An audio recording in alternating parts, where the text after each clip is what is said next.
नमस्कार 4 पीएम पर आप सभी का स्वागत है। दोस्तों, भारत में कृषि देश की रीढ़ है। यहाँ लगभग 50% से ज्यादा आबादी सीधे या अप्रत्यक्ष रूप से खेती पर निर्भर है। किसान भाई सालों से कई समस्याओं से जूझ रहे हैं। ऋण का बोझ, फसल की अनिश्चितता, बाजार की अस्थिरता, मौसम की मार और बढ़ती लागत। इन मुद्दों पर राजनीतिक बहस हमेशा गर्म रहती है। कुछ लोग भाजपा सरकार पर किसानों के खिलाफ नीतियां चलाने का भी आरोप लगाते हैं, जबकि सरकार अपनी योजनाओं को किसान हितैषी बताती है। जी हाँ, भारतीय किसान मुख्य रूप से छोटे और सीमांत है। एनसीआरबी के आंकड़ों के अनुसार हर साल हजारों किसान आत्महत्या करते हैं।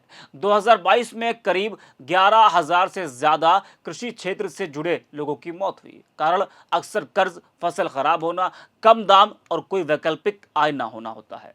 महाराष्ट्र, कर्नाटक, तेलंगाना और आंध्र प्रदेश जैसे राज्यों में यह समस्या अधिक है। जी हाँ, किसान महंगे बीज, खाद, डीजल और मजदूरी पर खर्च करते हैं, लेकिन फसल बिकने पर लाभ कम मिलता है। न्यूनतम समर्थन मूल्य कई फसलों के लिए घोषित होता है, लेकिन सभी फसलों और सभी किसानों तक इसकी पहुंच नहीं होती। मुख्य रूप से गेहूं और धान की सरकारी खरीद मजबूत है, जबकि बाकी फसलों में बाजार ही दाम तय करता है। सबसे बड़ा विवाद 2020 में 3 कृषि कानून को लेकर हुआ। सरकार का कहना था कि यह कानून किसानों को मंडी के बाहर फसल बेचने की आजादी देंगे। अनुबंध खेती के जरिए नई कंपनियों से सीधा जुड़ाव होगा और किसानों को बेहतर दाम मिलेंगे। मध्यस्थों को कम करके किसान की आय दोगुनी करने का लक्ष्य रखा गया था, लेकिन किसान यूनियनों, खासकर पंजाब और हरियाणा के किसानों ने इसका विरोध किया था।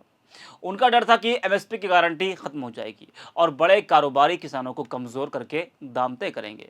लंबे आंदोलन के बाद सरकार ने नवंबर 2021 में ये कानून वापस ले लिया। यह किसानों की एकता और लोकतांत्रिक दबाव का बड़ा उदाहरण बना। आंदोलन के दौरान सैकड़ों किसानों की जान गई। इसने दिखाया कि बड़े बदलाव बिना व्यापक चर्चा और भरोसे के लागू करना मुश्किल होता है। पीएम किसान योजना 2019 से शुरू हुई। इसके तहत योग्य किसानों को सालाना 6,000 रुपये सीधे बैंक खाते में दिए जाते हैं। करोड़ों किसान इससे लाभान्वित हुए। उत्तर प्रदेश जैसे राज्यों में लाखों परिवारों को इससे मदद मिली। पीएम फसल बीमा योजना, इसमें किसानों के लिए प्रीमियम कम रखा गया और दावों के लिए बड़ा बजट तय किया गया। सरकार का कहना है कि करोड़ों किसानों को इसका लाभ मिला, लेकिन आलोचना यह भी है कि कई बार बीमा दावे देर से मिलते हैं। इसके अलावा सिंचाई योजना, मृदा स्वास्थ्य कार्ड, इनाम, किसान रेल, आयुष्मान जैसी स्वास्थ्य योजनाएं और कुछ राज्यों में ऋण माफी के प्रयास किए गए। सरकार का दावा है कि इनसे किसान आय बढ़ी है और जोखिम कम हुआ है, लेकिन आलोचकों का कहना है कि ये कदम अभी भी पर्याप्त नहीं है। एमएसपी को कानूनी अधिकार बनाने की मांग लंबे समय से उठती रही। स्वामीनाथन आयोग की सिफारिश पर भी लगातार चर्चा होती रहती है। 2024-25 में भी किसान एमएसपी गारंटी, कर्ज माफी और अन्य मांगों को लेकर दिल्ली की ओर मार्च कर चुके हैं। बातचीत जारी है, लेकिन पूर्ण समाधान अभी बाकी है। कुछ विपक्षी नेता और किसान संगठन आरोप लगाते हैं कि सरकार बड़े उद्योगपतियों को फायदा पहुंचाती है और किसानों को नजरअंदाज करती है। कृषि कानूनों को भी इस नजरिए से देखा गया। हालांकि वास्तविकता यह है कि कृषि सुधार की जरूरत लंबे समय से महसूस की जा रही थी।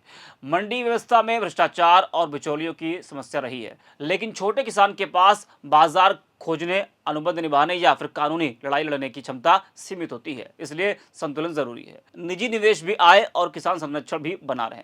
भारत में कृषि जीडीपी का लाभ 15 से 18% योगदान देती है, लेकिन इसमें निवेश अपेक्षाकृत कम है। छोटे किसानों को मजबूत किए बिना सुधार अधूरे रहेंगे। किसान भाइयों, एकजुट होना जरूरी है। अपनी मांगे रखना लोकतंत्र का हिस्सा है। एमएसपी की कानूनी गारंटी, बेहतर सिंचाई, बीमा में सुधार, फसल विविधीकरण, युवाओं के लिए स्किल ट्रेनिंग और वैकल्पिक आय के साधन जैसे डेयरी, पोल्ट्री और फूड प्रोसेसिंग। लेकिन एकता सिर्फ विरोध के लिए नहीं, समाधान के लिए भी होनी चाहिए। आपको बता दें कि देश के सभी राज्यों की स्थिति अलग है।